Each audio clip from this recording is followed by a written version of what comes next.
Shafkat has been married to his first cousin Shazia Khanum for 35 years. Mangoes.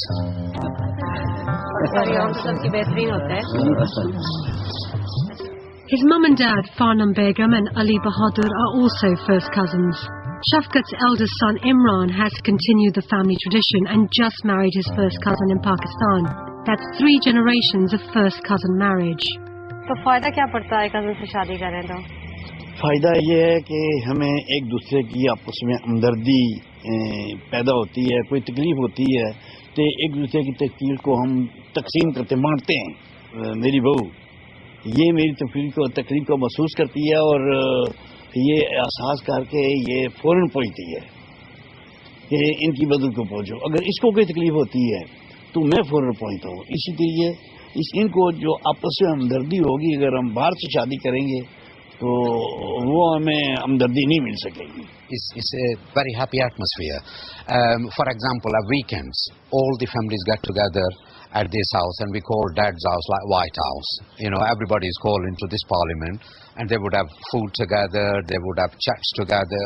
आप भी ये बात मानती हैं? जी हाँ, जो इसके बहन भाई हो वे पहले मुझसे प्यार करते हैं तो इसी की वजह से ज्यादा करते हैं। हम उधर जाते हैं तो हमारा जो घर है उधर मुझे जाने ही नहीं देते।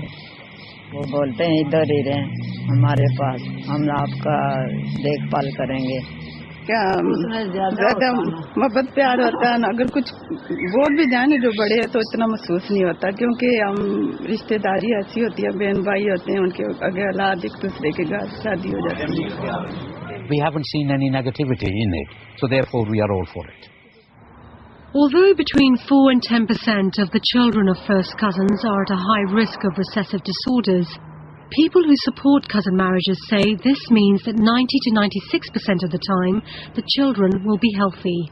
People outside the Asian community or the Pakistani community would say, well, why would you want to marry a cousin? You know, there are health risks, and also, you know, look outside. They won't quite get it. You know, they see it a completely different way. Well, exactly. Why wouldn't you want to marry a cousin? So, not why would you, but why wouldn't you? I mean, all right, there's the points of the health risk, but then there's the advantages where you know the families. My children had no biological disadvantage because we are first cousins. And by the way, our parents were first cousins. I know, as well. she was telling me earlier, so both your parents are first cousins. And we are first cousins. So why wouldn't you ask your children, or why don't you encourage your children? No, I would not stop them. At least 5 research papers show cousin marriages are on the rise in the UK and have been increasing for the last 3 decades. On the streets, though, we found quite a number of British Pakistanis who thought the practice was wrong and suggested that young people only went along with it because of family pressure.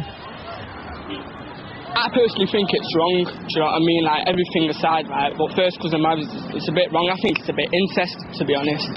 When it comes to sleeping, you think, no chance, I can't do it. But it's just like sleeping with your brother, do you know what I mean? And it's just horrible, that is. So what kind of pressure do you think there is on people to marry their cousins? Blackmail. I think it's... Mother goes, oh, I'm gonna, you know, we call it drama bazi, where they'll say, you know, beta, please marry this girl, please, my izzat, which is my respect, my honor is on it. Well, most of the cousin marriages are forced marriages. I mean, to be honest, most of the girls get forced into it, or most of the boys get forced into it. Dad will come home and say to your sister, right, so and so, you're getting married to. Why? Because he's your cousin's brother or something like that, and then the girl has to say yes. I mean, she's got no other choice, has she? When you say forced, you mean that like they want physical force? What's the word? Emotionally blackmail. Yeah. They've been told, oh, we're your parents, we did all this for you, blah blah blah. We came to this country, blah blah blah. And now now you can't do this for us. It's your turn now. We've done our bit. Have you ever been in that position? Not yet. Hopefully not. Most first cousin marriages in the UK are between British Pakistanis. A change in immigration law has made it harder to marry a spouse from abroad. However, first cousins are sometimes still brought in from Pakistan. The government's forced marriage unit says they deal with 1,500 cases a year. Half are linked to Pakistan. Some involve young British men and women who are pressurised into marrying their first cousins against their will. How did you feel about that at the time? Really angry because I wasn't asked. It wasn't even considered. I was very, very angry. I met Zara, who is British but married her first cousin from Pakistan. She asked us to hide her identity. We met when I went to Pakistan with my family, and then a couple of weeks later I was told that I was going to be engaged to him. I refused to marry him. It was about 2 weeks before we were due to get married. Were you forced into it? I was emotionally blackmailed, yeah. I was. My husband's family, they went on hunger strike. They said we're going to commit suicide, this, that. It was a matter of their honour because I'd been engaged to my cousin for a long time. And so I was kind of emotionally blackmailed into it. And it's still going on. My friend, she was married to her cousin and money got involved. And they went to Pakistan to sort the situation out. And they were in court, and as she was walking out of court, her husband shot her. She was pregnant at the time. People out there, it's just frightening. Were you ever worried about anything like that happening? Yes, yeah. I am, and in the future of that happening. First cousin marriages can end in tragedy. Just recently, a British couple was shot dead in Pakistan. Here in the UK, the bigger problem is a medical issue. In part 2, we discover people are denying the health risks of cousin marriages.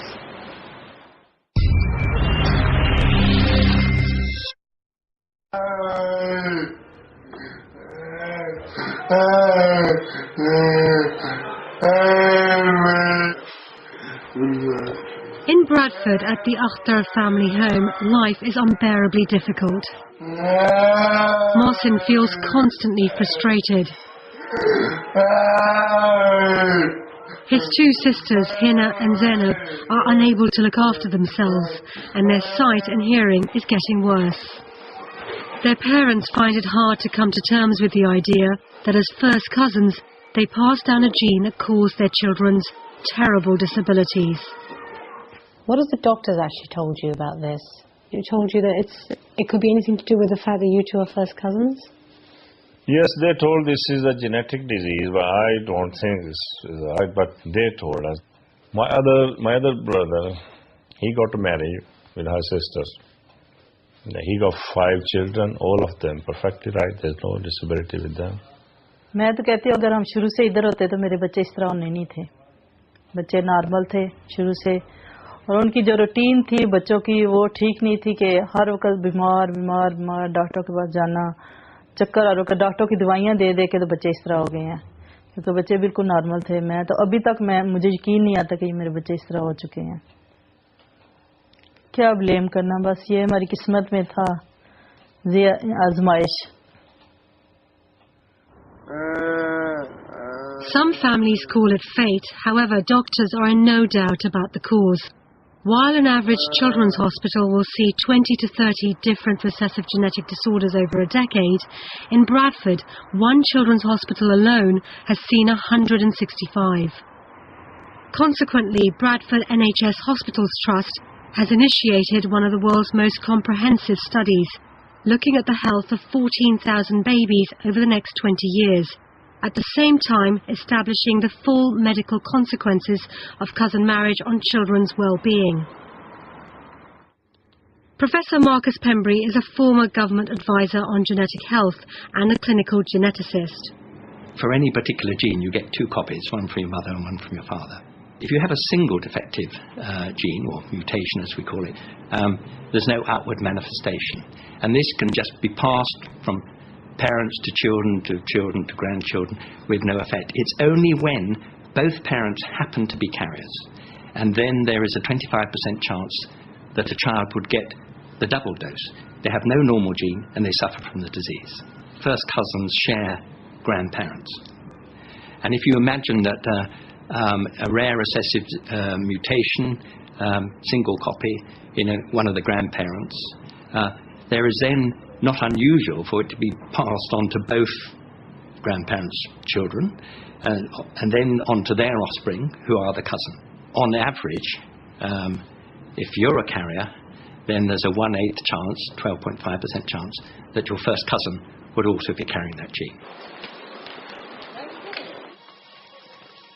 Asmat helps out in his mum's school and baby wear shop. When he's not at college, he works on the shop floor, deals with customers and mans the till. I'm very protective over Asmat. He's more like, I would say, 14-year-old than an 18-year-old. Mentally, you know. It comes with me, you know, when he's on holiday, he comes with me to work, yeah. So I can keep an eye on him and things. You've got to tidy these up every time because customers are always understanding and they just put them back, so you've got to sort them out. There's something to do anyway because I get bored because instead of just standing on till all the time. Despite what Azmat's mum has been told about the cause of his illness, she struggles to accept it. I don't think there's anything wrong in first cousin marriages because it's all culture and it's the norm, really.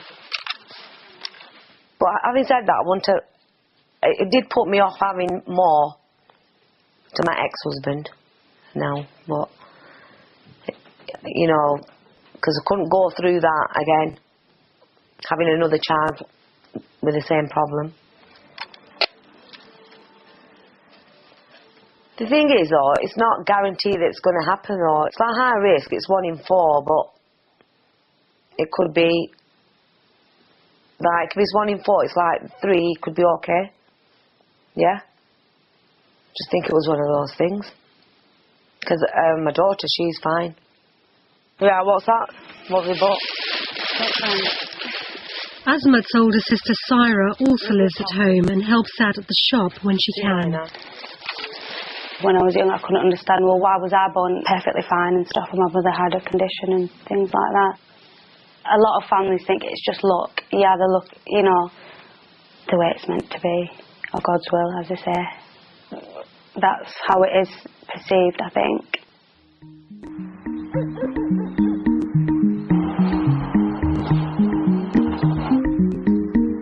In Sheffield, when I talked to the local community, some did accept the medical evidence, but others felt any criticism of cousin marriages was an attack on British Pakistanis.